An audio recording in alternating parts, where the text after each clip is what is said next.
Merhaba, hoş geldiniz. Kanalıma ve mutfağıma sefalar getirdiniz efendim. Bugün hemen 5 dakikada şipşak nefis bir tatlı yapıyoruz. Sevgili Peygamberimiz Hazreti Muhammed'in çok çok sevdiği bir tatlıymış. Sahine tatlısı yapıyoruz. Hadi buyurun geçin tarife.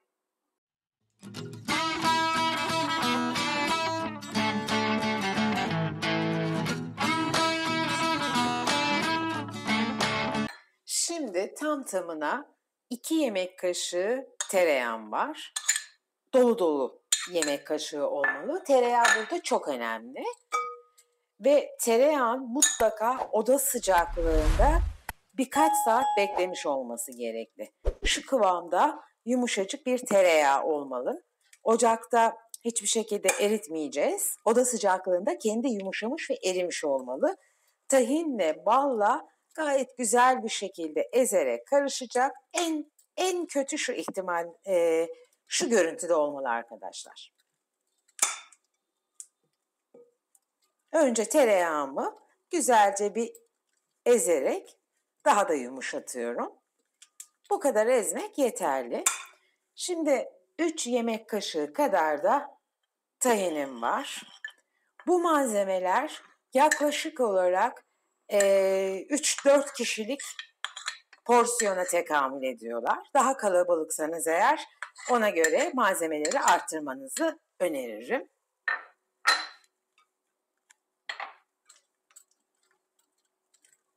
Bütün gücümüzle bastırarak tahinle tereyağımızı karıştırıyoruz. Sıra geldi şimdi balımıza.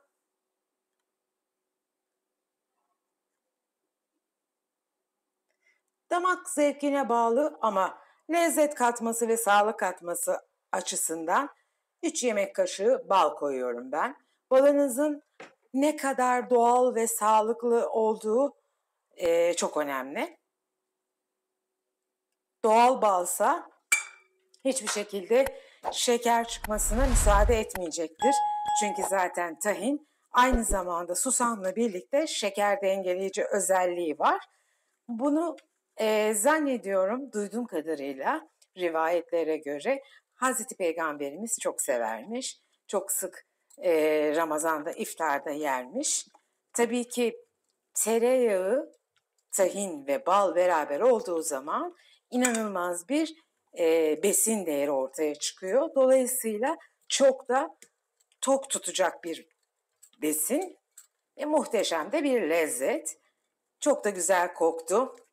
Tahinin o güzel kokusu balla karıştı. Şimdi iyice biz bu bal ve tahinin içerisinde tereyağımızı eriteceğiz.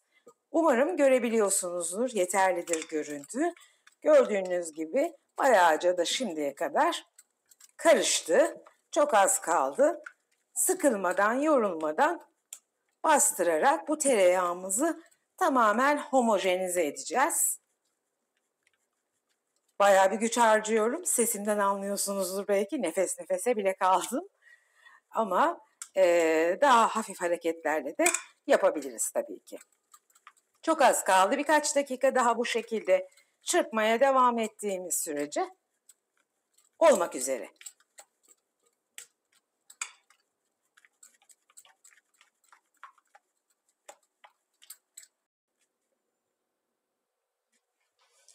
Evet, gördüğünüz gibi sahinemiz tam kıvamına geldi. Burası çok önemli. Görüyorsunuz içinde hiç tereyağdan bir emare kalmadı. İyice onu ezmemiz ve tahinle balla özdeşleştirmemiz lazım. İçinde tereyağlardan eser kalmadığı anda kıvama gelmiştir, olmuş demektir. Şu yoğunluğa gelecek. Şimdi sahinemizi biraz buzdolabına atacağız. Bu arada bizim de bir iki ufak işlemimiz daha var. Buzdolabımıza sahinemiz dinlensin. Tekrar görüşelim. Şöyle bir bakır sahanımı hemen ocağıma aldım. Ocağımın altını açtım. Birazdan kısacağım. Yaklaşık bir 3-4 yemek kaşığı kadar, tatlı kaşığı kadar susamı tavama aldım. Şimdi altımı kısıyorum. Çünkü altını kısmazsam eğer susam hemen patlayarak çok çabuk yanacaktır. O yüzden sürekli karıştırarak ve altı kısık bir şekilde yakmadan ve patlatmadan susamımızı biraz kavuruyoruz. Tahinin özü zaten susamdır biliyorsunuz. O yüzden bu tahine susamın kavrulmuş hali çok çok yakışıyor ve lezzet katıyor. Ben susamı çok fazla yakıp zararlı hale getirmeyi sevmiyorum. O yüzden hafif kavuruyorum. Bu şekilde şimdilik yeterli. Bu arada benim 2-3 adet cevizim var. Bu cevizleri de iri iri parçalar halinde şöyle elimle parçalıyorum. Bu cevizleri de şöyle hemen 1 dakika kadar susamlarla birlikte yağı ve kokusu çıksın, karışsın diye kavuruyorum. Bu işlemimiz de tamamdır. Sahinemizi tamamlamaya geçebiliriz artık. Evet, sahinemiz hazır. Hemen servis tabağımıza alıyoruz. Bakın çok güzel, lokum kıvamında akışkan, çok homojene olmuş, güzel bir kıvama geldi. Bu kıvam çok önemli. Tabii bunu hazırladıktan sonra da biraz buzdolabında dinlendirmek ve bekletmek faydalı olacaktır. Müthiş görünüyor. Tam da olması gereken kıvamda. Şöyle biraz tabağımıza güzelce yayıyoruz.